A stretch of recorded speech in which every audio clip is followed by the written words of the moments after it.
So today we are going to discuss on iteration in the data frame. So iteration simply means the looping. तो जो data frame हमारे पास है उसमें हम किस तरीके से लूप लगा सकते हैं और जो पर्टिकुलर वैल्यूज हैं उनको हम एक्सेस कर सकते हैं। तो आप ये देखेंगे कि जो हमारे पास डेटा फ्रेम होता है वो डेटा फ्रेम में दो तरीके से डेटा फ्रेम को प्रोसेस किया जा सकता है, क्योंकि उसके अंदर रोज भी होंगी, कुछ कॉलम्स भी होंगे। जैसे मैं यहाँ पर ये डेटा फ्रेम मान लेता हूँ, इस पर आप ध्यान दीजिए। ये डेटा फ्रेम मेरे पास है, इसमें क्या है मेरे पास कॉलम नेम क्या है मेरे पास 1 2 3, ये इसके कॉलम नेम है, और रो इंडेक्स क्या है मेरे पास ABCD, ये इनके रो इंडेक्सेस। अब देखिए इसमें मैं दो तरीके से इसको प्रोसेस कर सकता हूँ। एक प्रोसेस हो गया जिसमें मैं इसको रो वाइज प्रोसेस करूंगा, मतलब इस तरीके से चलूंगा 1 2 3, ये फर्स्ट रो इसकी है, फिर 4 5 6 ये सेकंड रो इसकी है, और फिर थर्ड रो इसकी है, और फिर ये फोर्थ रो इसकी, मतलब रो वाइज इसके अंदर इटरेशन करना। This is the first method. क्या हो गया? रो वाइज जब मैं इसको प्रोसेस करूं। सेकंड मेथड हो सकता है जब मैं इसको कॉलम वाइज प्रोसेस करूं। कॉलम वाइज प्रोसेस करूंगा मतलब जो 1 नाम का कॉलम है पहले इस वैल्यू को प्रोसेस करूंगा, फिर 4 को, फिर 7 को, फिर 13 को। मीन्स फर्स्ट कॉलम को प्रोसेस करूंगा, फिर सेकंड कॉलम को प्रोसेस करूंगा, और फिर थर्ड कॉलम को प्रोसेस करूंगा। इसको मैं कहूंगा कि पूरे डेटा फ्रेम को मैं यहाँ पर कॉलम वाइज प्रोसेस कर रहा हूँ। So there are 2 methods by which we can iterate over a data frame. One is by row wise and one is by. अब बच्चों जब रो वाइज हम करेंगे तो यहाँ पर स्पेसिफिकली 2 फंक्शन यहाँ पर यूज होते हैं रो वाइज चलने के लिए। एक फंक्शन होता है यहाँ पर ईटर रोज। क्या नाम है इसका? ईटर रोज। ईटर रोज फंक्शन को हम यूज करेंगे अगर आपको डेटा फ्रेम को रो वाइज प्रोसेस करना है। ईटर मतलब इटरेशन, ईटर रोज, तो शॉर्ट में यहाँ पर निकाला ईटर रोज। और अगर आपको कॉलम वाइज इसको प्रोसेस करना है then we have to use the function. कौन सा फंक्शन यूज करूंगा मैं? Iteritems. तो this function is use to process the data frame column wise. थोड़ा इसकी थ्योरी पढ़ लेते हैं। Sometime we need to perform iteration over complete data frame. In such cases, it is difficult to write code to access value separately. Therefore, it is necessary to perform iteration over the data frame, which can be done by these 2 functions. One is by data frame object, मतलब जो भी data frame का नाम है dot iter rows, इस function के through कर सकते हैं। It represent data frame in row wise subset. कैसे चलेगा ये? row wise चलेगा। So this is the iter item. It represent the data frame in column wise subset. Is it clear? Now let's see what are the syntax of these functions, iter rows and iter item. These 2 functions are very important. काफ़ी काम आते हैं ये। Practically मैं एक problem लेता हूँ और फिर देखता हूँ उसको मैं कैसे यहाँ पर सोल्व कर सकता हूँ। थोनी ओपन करता हूँ। भाई इन फंक्शन को हम यूज़ कर रहे हैं तो इनको क्यों यूज़ कर रहे हैं, क्या इनकी नीड है, कैसी सिचुएशन में इनकी नीड हो सकती है, पहले उस नीड को हम देख लेते हैं, उसके बाद हम बात करते हैं। तो चलिए ये डेटा फ्रेम मेरे पास यहाँ पर है। अब डेटा फ्रेम मेरा यहाँ पर ये बन गया। Now the problem is what I want the total marks for each student. तो इसके लिए क्या करना पड़ेगा? मुझे हर स्टूडेंट का टोटल मार्क्स चाहिए। जैसे अमित के मुझे टोटल मार्क्स चाहिए, उसके टोटल कितने मार्क्स आए, दिनेश के टोटल मार्क्स चाहिए, आनंद के मुझे टोटल मार्क्स चाहिए। तो मुझे कैसे चलना पड़ेगा इसमें? रो वाइज प्रोसेस करना पड़ेगा कि कॉलम वाइज प्रोसेस करना पड़ेगा? रो वाइज प्रोसेस करना पड़ेगा। तो अमित के टोटल मार्क्स चाहिए तो मुझे 55 75 85 को टोटल करूंगा तब जाके मुझे आएगा। इसी तरीके से तो मुझे रो वाइज चलना पड़ेगा। और अगर मेरा क्वेश्चन है कि display the total marks for mathematics subject, तो मुझे कैसे चलना पड़ेगा? कॉलम वाइज चलना पड़ेगा। बात समझ में आ गई? तो इस तरीके का जब कोई क्वेश्चन होगा जहां पर आपको पूरी रो की वैल्यूज एक साथ प्रोसेस करना है, तो अभी तक हमने जो कंसेप्ट पढ़ाया अगर उसी से मैं इसको करना चाहूँ तो कैसे कर सकता हूँ? इसको मुश्किल है ना। मतलब कुछ लूपिंग का कंसेप्ट आएगा कि नहीं, क्योंकि हर स्टूडेंट के मुझे टोटल मार्क्स चाहिए। मतलब पहला लूप चले मेरा पहली रो के लिए और इन तीनों का टोटल आ जाए, फिर दूसरा लूप चले दूसरी रो के लिए, फिर इन तीनों का टोटल आ जाए, फिर इन तीनों का टोटल आ जाए, like this. What is my question? Let's see the question is now without the use of iter rows and iter item function it is very difficult to do this. So let's see how this function works. Let's see the syntax of this function. First we are talking about the use of pandas dot iter rows function. ध्यान से इसको बच्चों समझना। कौन सा function का नाम क्या है? iter rows, क्योंकि मुझे रो वाइज ही इसको प्रोसेस करना है। तो चलिए पहले इन्होंने जो एग्जाम्पल दिया है उसको हम समझ लेते हैं, फिर बाद में हमारा जो एग्जाम्पल है उसकी भी बात हम करेंगे। तो एक इंपोर्ट पांडास SPD और ये एक डेटा फ्रेम यहाँ पर बनाया है df1 नाम का, pd.data frame dcells। तो ये डेटा फ्रेम यहाँ पर गिवन है हमारे पास 2015 16 17 15 16 17 ये इसके कॉलम्स हैं, और Q1 Q2 Q3 Q4 ये इसकी रोज, और इसके अंदर ये कुछ डेटा वैल्यूज यहाँ पर दी गई। जो iter rows फंक्शन है इसको हम यूज करेंगे। तो यू कैन सी हम यहाँ पर एक फॉर लूप लगाएंगे 4 और फिर ब्रैकेट में दो वैल्यूज आएंगी यहाँ पर, रो रो सीरीज इन, और किस में चलाना है, df1 डॉट इटर रोज, df1 के अंदर इटर रोज फंक्शन चलेगा। तो जो इटर रोज फंक्शन है यहाँ पर, ये फंक्शन आपको दो चीज़ें देता है। क्या क्या चीज़ें देता है, दो चीज़ें देता है, एक देता है रो और एक देता है रो सीरीज। तो रो के अंदर क्या होगा, रो के अंदर होगा, क्योंकि इटर रोज आपका रो वाइज चलेगा, मतलब सबसे पहले फर्स्ट रो के लिए चलेगा। तो फर्स्ट रो क्या है आपकी, फर्स्ट रो है हमारे पास यही फर्स्ट रो है। तो फर्स्ट रो में क्या है, एक तो उस रो का इंडेक्स है, मतलब ये QTR1, तो जो QTR1 है वो मिलेगा आपको इस रो में। और दूसरी चीज़ क्या है, अब दूसरी चीज़ मैं यहाँ पर समझता हूँ, ये सीरीज़ है।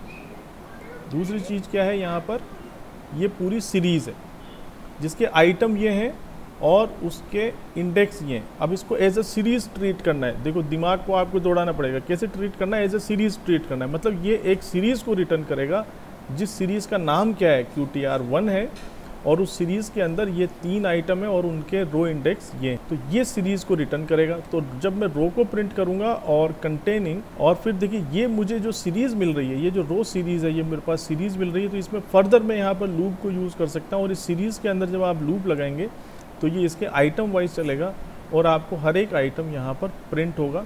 देखिए किस तरीके से, जैसे रो इंडेक्स यहाँ पर मैंने लिखा है रो इंडेक्स, तो रो प्रिंट हुई, रो इंडेक्स मतलब ये QTR1 प्रिंट हुआ क्योंकि इस रो के अंदर ये QTR1 आया था। और फिर मैं यहाँ पर ये जो सीरीज़ है, ये पूरी सीरीज़ प्रिंट हो रही है। चलिए मैं मेरा वाला जो एग्जांपल है उसके थ्रू आपको इसको एक्सप्लेन कर देता हूँ। जैसे यहाँ पर ये डेटा फ्रेम मेरे पास है, अब मुझे इसको रो वाइज चलाना है, तो मैं यहाँ पर एक फोर लूप लगाता हूँ, 4। अब चूँकि जो इटर रोज फंक्शन है वो मुझे दो वैल्यू देता है।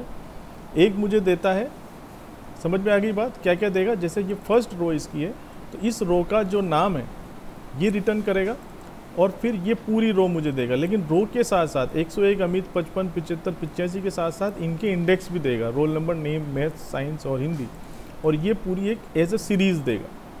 तो मैं यहाँ पर अगर इसको मैं रखता हूँ P, V in df dot iterrows column, and then suppose I am printing print P,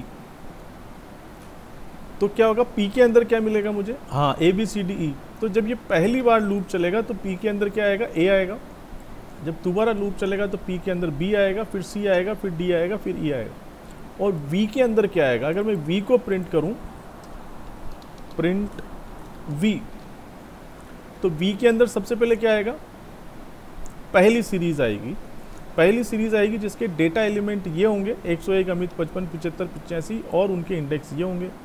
जब दोबारा लूप चलेगा तो दूसरी सीरीज़ आएगी जिसके डेटा एलिमेंट 102 दिनेश 40 95 65 होंगे और वापस से उनके इंडेक्स यही होंगे। चलिए इसको मैं एक बार प्रिंट करता हूँ, आपको सारी पिक्चर क्लियर हो जाएगी। ये देखिए ध्यान से इसको आप देखिए, ये मेरे पास डेटा फ्रेम था, A प्रिंट हुआ, प्रिंट P के अंदर सबसे पहले A आया और पूरा V प्रिंट हुआ। तो V में क्या है, 101 अमित 55 75 85 और roll number, name, math, science, Hindi, ये उनके जो इंडेक्स थे वो आ गए।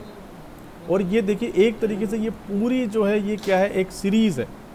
इस सीरीज़ का नाम क्या होगा, A, और ये इसके सारे एलिमेंट होंगे। इसी तरीके से नेक्स्ट टाइम जब लूप चल रहा है तो देखिए B प्रिंट हुआ और वापस से नेक्स्ट सीरीज़ प्रिंट हुई जिसमें नेक्स्ट रो एलिमेंट हमारे पास थे, 102 दिनेश 40 95 65 और ये इनके कॉलम नेम थे। इसी तरीके से थर्ड रो के लिए, फिर फिफ्थ रो के लिए और फिर फिफ्थ रो के लिए, ठीक है, 5 ही रो यहाँ पर। समझ में आया किस तरीके से ईटर रोज यहाँ पर काम कर रहा है। और इसका रिवर्स जब आप समझेंगे तो थोड़ा और आपका दिमाग दौड़ना चाहिए इसमें। इसका जब हम रिवर्स करेंगे, सपोज मैं यहाँ पर आपको साथ के साथ, अगर ये समझ में आ गया हो तो मैं ईटर आइटम्स की भी बात साथ के साथ कर लेता हूँ। अब जब मैं ईटर आइटम्स करूँगा, अब इसमें दिमाग लगाओ, अब कैसे चलेगा, तब P के अंदर क्या आएगा और V के अंदर क्या आएगा, कोई बता सकता है। जब मैं ईटर आइटम्स करूँगा तो P के अंदर आएगा, मतलब सीरीज़ ही आएगी।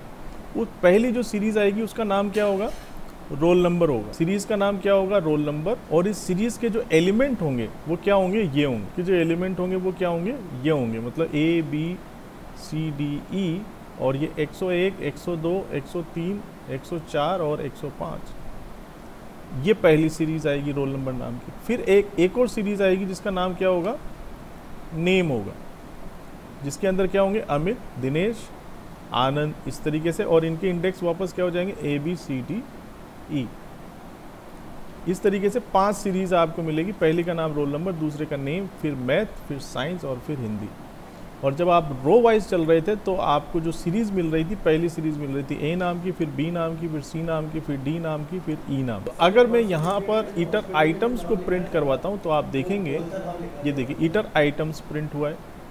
तो ये मेरा डेटा फ्रेम है। पहली जो सीरीज़ प्रिंट हुई है, P के अंदर क्या आएगा, उस सीरीज़ का नाम, मतलब रोल नंबर उसका नाम है, और उसके आइटम देखिए वही ABCDE 101, 102, 103, 104, 105, ये सीरीज़ का नाम।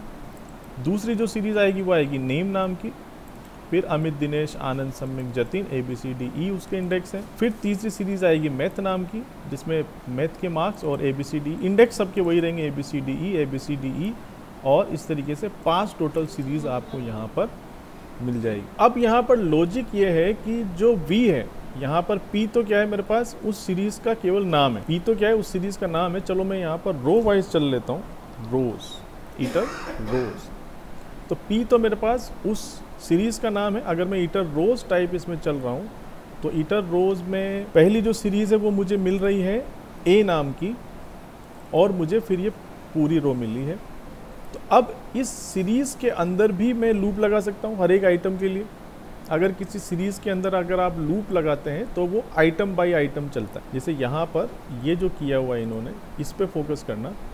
यहाँ पर जो रो सीरीज़ थी, यहाँ पर आप फोकस कीजिए, रो सीरीज़ एक सीरीज़ थी, तो इस रो सीरीज़ के ऊपर लूप लगाया for val in row series. तो जब सीरीज़ में आप लूप लगाते हैं तो जो वैल्यू आपकी होती है, आपको कौन सी वैल्यू मिलती है उसमें, आपको वैल्यू मिलती है उसके हर एक आइटम की वैल्यू मिलती है। मतलब पहले 34,500 मिलेगा, फिर 44,500 मिलेगा, फिर 54,500 मिलेगा। तो अब अगर मैं इसको थोड़ा सा यहाँ पर ये समझूँ, अब मुझे क्या चाहिए, मुझे जैसे मान लो यही मेरा क्वेश्चन है, display the total marks for each student.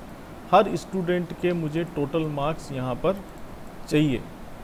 तो इसके लिए मैं क्या दिमाग लगाऊं? अब चूंकि मेरे पास जो P है, P से तो मुझे कोई ख़ास यहाँ पर मतलब है नहीं, मुझे V से मतलब है। V के अंदर मेरे पास पहली सीरीज़ आ रही है, ध्यान से समझना इसको, थोड़ा और कॉम्प्लिकेटेड ये हो V के अंदर मैं लूप लगा रहा हूँ। V मेरे पास, अभी मैं एज्यूम कर रहा हूँ कि V मेरे पास ये सीरीज़ है, देखिए V मेरे पास ये सीरीज़ है जिसकी इंडेक्स है रोल नंबर, नेम, मैथ, और इसके अंदर मैं लूप लगाऊंगा तो मुझे ये 5 वैल्यू मिलेगी, 101, अमित, 55, 75 और 85। तो मैं एक लूप लगाता हूँ for I in V, और यहाँ पर मुझे जो टोटल करना है वो सिर्फ मुझे टोटल करना है। मैं यहाँ पर एक मैसेज दे सकता हूँ for, अब I के अंदर पहली वैल्यू तो होगी 101, फिर दूसरी वैल्यू होगी अमित। तो मैं ये कैसे पता करूं कि पहली वैल्यू आ रही है कि दूसरी वैल्यू आ रही है, क्योंकि जब पहली बार चलेगा तो मैं यहाँ पर एक काउंटर यूज़ कर लेता हूँ यार, तब जाके मुझे ये क्लियरिफाई हो पाएगा। एक काउंटर यूज़ कर लेता हूँ कि आई की एक्चुअल में वैल्यू कितनी है, आई की एक्चुअल वैल्यू कितनी है। तो ठीक है, जैसे मैं एक काउंटर यूज़ कर लेता हूँ k = 0, तो k की वैल्यू 0 होगी जब ये पहली बार चलेगा, ठीक है। k की वैल्यू 1 कब होगी, जब ये दूसरी बार चलेगा। दूसरी बार चलेगा मतलब जब नेम के लिए चलेगा। तो उस समय में k की वैल्यू जब 1 होगी तो उस समय मैं यहाँ पर प्रिंट करवा देता हूँ, print total marks for I। k की वैल्यू 0 लूप के पहले असाइन करना पड़ेगा, वरना वो बार बार उसको 0 कर देगा। Very good. और यहाँ पर मैं k को 1 से बढ़ा देता हूँ, नहीं यहाँ पर नहीं बढ़ाऊँगा, पहले मेरा काम करूँगा उसके बाद में k को बढ़ाऊँगा। यहाँ पर k = k+1। तो इस केस में प्रिंट वैल्यू ऑफ I, और k की वैल्यू अगर 1 है तो मैं सपोज यहाँ पर मार्क 1 = I, तो मैं इनको मार्क्स 1, मार्क्स 2, मार्क्स 3 में ले लेता हूँ। जब 2 होगी तो मार्क्स 1 में चली जाएगी, 3 होगी तो मार्क्स 2 में चली जाएगी, 4 होगी तो इसमें चली जाएगी, और फिर मैं इन तीनों का टोटल कर लेता हूँ यहाँ पर। टोटल = मार्क्स 1 + मार्क्स 2 + मार्क्स 3, और मैं इस जगह पर प्रिंट टोटल मार्क्स और k की वैल्यू बढ़ा देता हूँ 1 से। क्या होगा इस पूरे कार्यक्रम में, हो पाएगा क्या काम होगा? एक बार चलो इसको रन करके देख लेते क्या होगा। क्या है, मार्क्स 1 इज नॉट डिफाइंड, तो इनको चलो यहाँ पर डिफाइंड कर देते हैं इनको। मार्क्स 1 = 0, मार्क्स 2 = 0, 3 = 0, इनको भी इनिशियलाइज कर देते हैं। Let run this. तो ये क्या कर रहा है, total marks is 0, total marks for Amit. पहली बार इसकी वैल्यू मुझे नहीं मिल रही थी, फिर 130 215 कर तो रहा है, 215 ही हो रहा है इनका, 55 75 ये 215 हो रहा है। अच्छा ये इसके अंदर लूप के अंदर आ रहा है, इस लूप के अंदर आ रहा है, इसको इस लूप के बाहर निकालेंगे, इसको यहाँ पे लेते हैं और k को तो इसी लूप के अंदर मुझे रखना है, तो इसको इस लूप के अंदर ही रखता हूँ और इसको इस लूप के बाहर डालता हूँ। एक बार और एग्जीक्यूट करता हूँ। हाँ देखो, total marks for Amit, total marks is this. तो इसको यार ये मज़ा नहीं आ रहा, इसको सी लाइन के साथ मुझे करना है। क्या करूँ, एंड इक्वल टू ऐसे कर देता हूँ। अब इसको रन करता हूँ। टोटल मार्क्स फॉर अमित, यहाँ पर बस इस तक ही रहने दो इसको, इज। ये देखो total marks for Amit is 215, Dinesh is 200, 195, 194 और 200। So this is the solution of this problem, that how we can display the total marks for each student. So actually the logic is that after iter rows we are getting the entire data frame in a series one by one. Then you can make your logic as per your requirement.